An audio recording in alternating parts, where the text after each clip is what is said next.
સુરતના લિંબાયત મદનપુરા વિસ્તારમાં જ્વેલરી શોપમાં ચોરી લૂંટના ઈરાદે રિક્ષામાં નીકળેલા 5 રીઢા આરોપીને લિંબાયત પોલીસે ગત મોડી રાત્રે આરડી ફાટકથી પટેલનગર જતા રોડ ઉપરથી ઘાતક શસ્ત્રો સાથે ઝડપી લીધા હતા।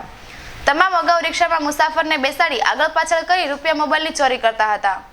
પોલીસ સૂત્રો દ્વારા પ્રાપ્ત થતી વિગતો મુજબ મળેલી બાતમીના આધારે લિંબાયત પોલીસે ગત મોડી રાત્રે 11:15ના અરસામાં આરડી ફાટકથી પટેલનગર જતા રોડ ઉપર નર્મદેશ્વર મહાદેવ મંદિરની સામે રોડ ઉપરથી પસાર થતી રિક્ષાને અટકાવી રિક્ષા ચાલક અશરફ પઠાણ સહિત 5 શખ્સોની અટકાયત કરી હતી।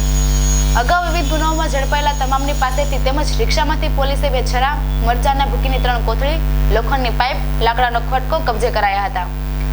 તમામ અગાઉ રિક્ષામાં મુસાફરને બેસાડી આગળ પાછળ કરી રૂપિયા મોબાઈલની ચોરી કરતા હતા, પણ તેમાં વધુ રકમ મળતી ન હોય ચોરી લૂંટ માટેની યોજના બનાવી હતી અને આરીફ અને ઝાકીરે તમામને ભેસ્તાન આવાસ બોલાવ્યા હતા।